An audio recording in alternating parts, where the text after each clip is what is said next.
ഇന്നത്തെ ഏറ്റവും പുതിയ വീഡിയോയിലേക്ക് ഇവർക്കും സ്വാഗതം. മലയാളം സിനിമകളുടെ ഉൾപ്പെടെയുള്ള ഇന്നേ ദിവസത്തിലെ Kerala tracking, Kerala world wide estimate റിപ്പോർട്ടുകളെല്ലാം തന്നെയാണ് വിവിധ സിനിമകളുടെ കളക്ഷനായിട്ട് ഈ വീഡിയോയിലൂടെ പ്രേക്ഷകരിലേക്ക് എത്തിക്കുന്നത്.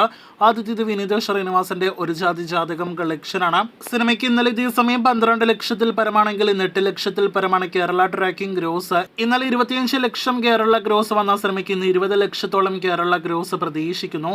സിനിമയുടെ ആകെ കേരള ഗ്രോസ് 7 കോടിയിലേക്ക് അടുക്കാനായിട്ട് ഒരുങ്ങുന്നു. ഇനി ജാതകത്തോടൊപ്പം തന്നെ ക്ലാഷ് റിലീസായിട്ട് എത്തിയ ബേസിലിന്റെ പൊന്മാൻ കളക്ഷനിലേക്ക് വരികയാണെങ്കിൽ സിനിമയ്ക്ക് ഇന്നലെ ഇതേ സമയം 14 ലക്ഷത്തിൽ പരമാണെങ്കിൽ ഇന്ന് 10 ലക്ഷത്തിൽ പരമാണ് കേരള ട്രാക്കിംഗ് ഗ്രോസ്. ഇന്ന് 25 ലക്ഷത്തോളം കേരള ഗ്രോസ് ഉറപ്പാക്കിയ സിനിമയുടെ ആകെ കേരള ഗ്രോസ് 9 കോടി 50 ലക്ഷം കടന്നിട്ടുണ്ടാകുമെന്നാണ് പ്രതീക്ഷിക്കുന്നത്. 9 കോടിക്കടുത്ത് ബഡ്ജറ്റിൽ തിയേറ്ററുകളിലേക്ക് എത്തിയ സിനിമയുടെ വേൾഡ് വൈഡ് കൃത്യമായ ഫിഗേഴ്സ് ഇനിയും പുറത്തു വന്നിട്ടില്ല. അതുകൂടി അറിയാനായിട്ട് പ്രേക്ഷകർ കാത്തിരിക്കൂ. കഴിഞ്ഞ ഒരാഴ്ചക്കിടയിൽ കേരളത്തിൽ വൻ തരംഗമായി മാറി എന്ന് നിസ്സംശയം പറയാവുന്ന റിലീസ് വിദേശ രാജ്യ സിനിമയാണല്ലോ ക്രിസ്റ്റഫർ നോളൻ സംവിധാനം ചെയ്ത ഇന്റർസ്റ്റെല്ലർ. സിനിമയ്ക്ക് ഇന്നലെ ഇതേ സമയം 21 ലക്ഷത്തിൽ പരമാണെങ്കിൽ ഇന്ന് 20 ലക്ഷത്തിൽ പരമാണ് കേരള ട്രാക്കിംഗ് ഗ്രോസ്. ഇന്നും 40 ലക്ഷത്തിലേറെ കളക്ഷൻ ഉറപ്പാക്കിയ സിനിമയുടെ ആകെ കേരള ഗ്രോസ് 2 കോടി 60 ലക്ഷം ഇന്നത്തോടെ പിന്നിട്ട് കഴിഞ്ഞിരിക്കുകയാണ്. അടുത്തത് മമ്മൂട്ടിയുടെ Dominic and the ladies purse ഇന്നത്തെ കേരള ട്രാക്കിംഗ് ആണ്. മമ്മൂട്ടി സിനിമയ്ക്ക് ഇന്ന് കേരളത്തിൽ കളക്ഷൻ വർധന വന്നിരിക്കുന്നുവെന്നാണ് ആദ്യം പ്രേക്ഷകർ അറിയിക്കാനായിട്ടുള്ളത്.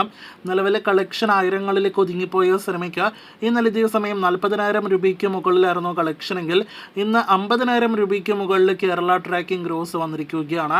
അപ്പോൾ ഇന്നും സിനിമയ്ക്ക് കേരളത്തിൽ 1 ലക്ഷത്തിലധികം കളക്ഷൻ ഉണ്ടാകും. മമ്മൂട്ടിയുടെ സമീപകാലത്തെ അടുത്ത തിയേറ്റർ പരാജയമായി മാറിയ ഡൊമിനിക്കിന്റെ കൃത്യമായ ഫൈനൽ അറിയാനായിട്ട് പ്രേക്ഷകർ കാത്തിരിക്കൂ. അവസാനമായിട്ട് അജിത്തിന്റെ വിടാമുയർച്ചയിലേക്ക് വരികയാണെങ്കിൽ സിനിമ ശോകം ബോക്സ് ഓഫീസ് പ്രകടനമാണ് നടത്തിക്കൊണ്ടിരിക്കുന്നത് എന്ന് ആദ്യമേ തന്നെ പറയട്ടെ. ഇന്നലെ വരെയുള്ള വേൾഡ് വൈഡ് ഗ്രോസ് 125 കോടി, പ്രതീക്ഷ സ്ഥാനത്ത് സിനിമ 120 കോടി പോലും ടച്ച് ചെയ്തിട്ടില്ല എന്നാണ് അവസാനമായിട്ട് പുറത്തു വന്നിരിക്കുന്ന വിവരം. ഇന്ന് വിടാമുയർച്ചയുടെ 7ാം ദിവസമെങ്കിലും 125 കോടിയിലധികം സിനിമയുടെ വേൾഡ് വൈഡ് ഗ്രോസ് കളക്ഷൻ കടക്കുമെന്ന് പ്രതീക്ഷിക്കുന്നു.